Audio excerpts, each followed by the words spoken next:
it, so your chest wall gets by without it. The surgeon can relocate it, and that's an artery supplying a new blood supply spliced into the coronary artery south of the obstruction, so that the muscle below the obstruction now gets new arterial blood supply from an actual artery. All right, it's a good solution. That artery is more stable than veins because it's used to seeing the high oxygen. This is a triple bypass. So there were 2 other blocked arteries on this heart, and you only have 1 thoracic artery, so you can only use that artery once. In this case, there are 2 vein grafts. So vein was harvested from this patient's leg, and you see there are 2 vein grafts that are spliced in at the top end. You can see there to the aorta, so they get new blood supply. And at the other end, which you can't see in this case because they're on the other side of the heart, they're spliced into also 2 more blocked arteries. Right? Those veins are going to be more problematic than the artery. The artery has a 10-year failure rate, maybe as low as 10 or 15%. The veins, 50% or more will fail by 10 years. So that's the problem with this surgery.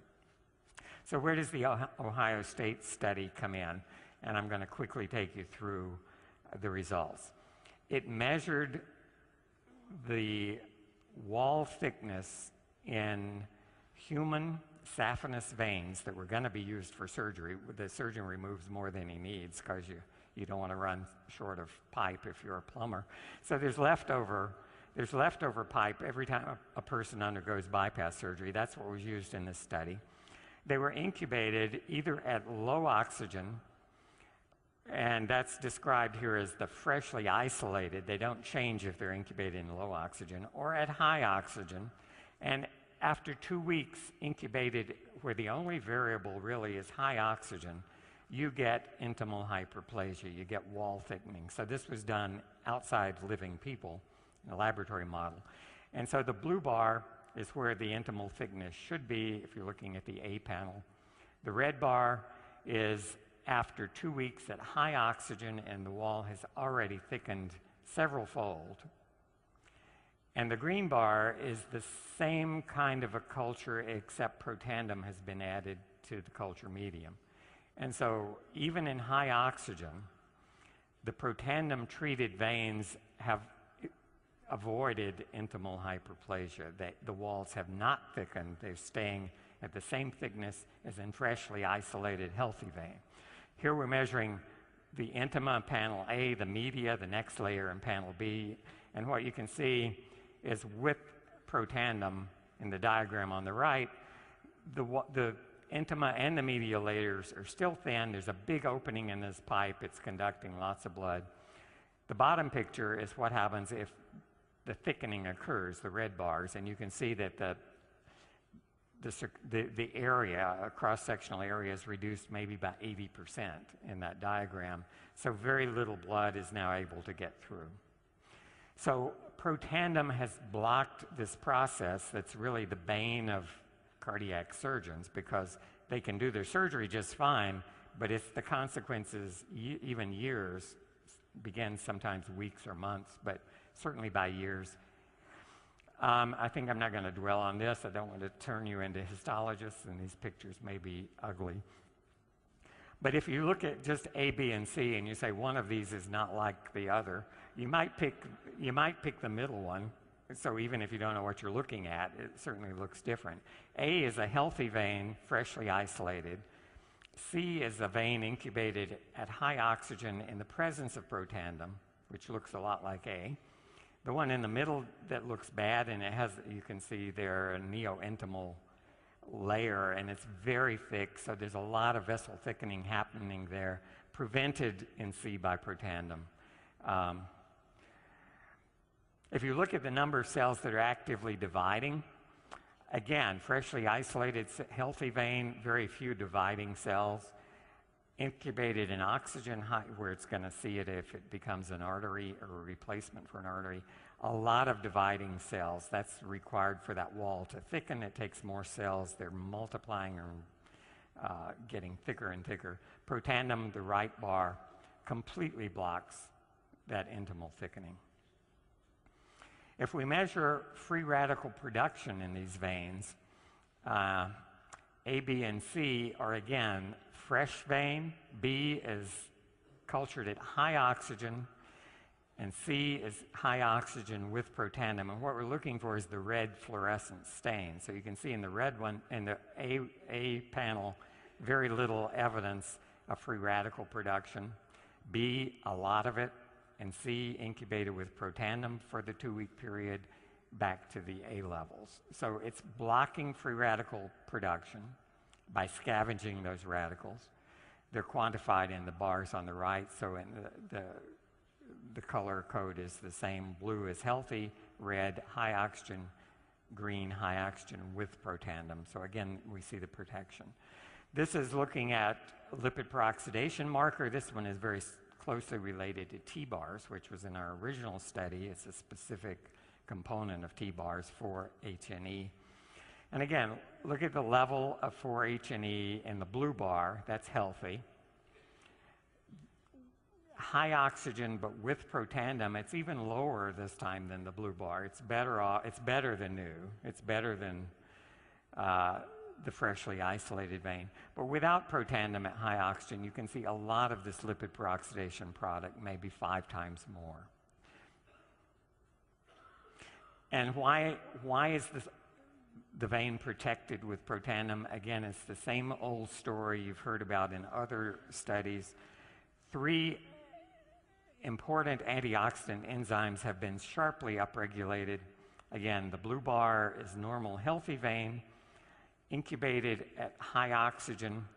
The cells haven't induced the enzyme to protect them, but if we add protandem, the green bar, all 3 of these enzymes are dramatically induced to provide the protection that you saw in the previous slides.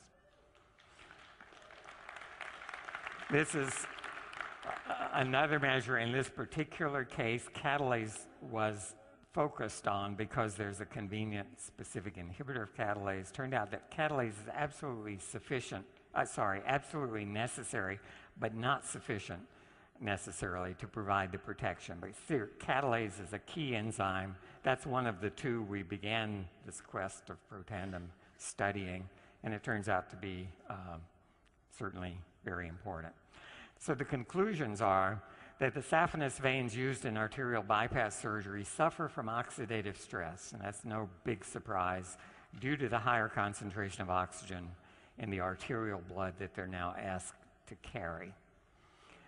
As a consequence of the oxidative stress, intimal hyperplasia or thickening of the wall occurs, and that can eventually lead to reblockage or restenosis. You may have heard that term used. Restenosis simply means that what was blocked and opened up is now reblocked.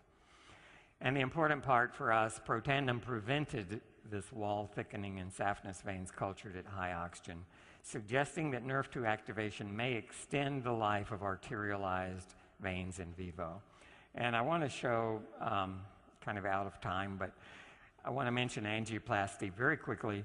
This is a blocked artery, and you see it longitudinally and in cross-section with a big yellow plaque that's occluding part of the lumen. Here, a catheter has been threaded into up through the aorta and into the coronary arteries. And this is a very thin-looking wire, but it has an inflatable balloon on the end. And outside the balloon is a little collapsed wire cylinder. This is like if you took a piece of chicken wire and made a cylinder, you could compress it down into a very thin rod. And if you inflate the balloon that's inside, you can expand that cylinder. So that's what the surgeon does. He locates this where the plaque is, inflates the balloon, and you can see that wire mesh cylinder now being inflated, expanded. And that holds the vessel open. Without that wire stent, that's what a stent is. Without the stent, the vessel would collapse when you deflated the balloon, or at least largely.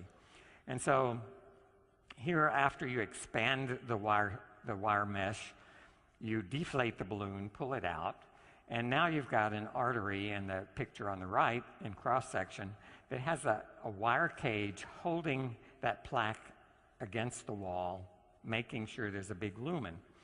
The unfortunate part is this is 6 months later. These are from pigs. And on the left, you see a lumen that is wide open, and those little black dots are actually the wires in cross-section of this stent that's been expanded. So you can see it holding that vessel open. If you come back and look at another pig with another stent, but after 6 months, look at the difference. You can see that light pink tissue labeled intimal hyperplasia. That's a proliferation of cells that in only 6 months has closed that lumen down probably 80%.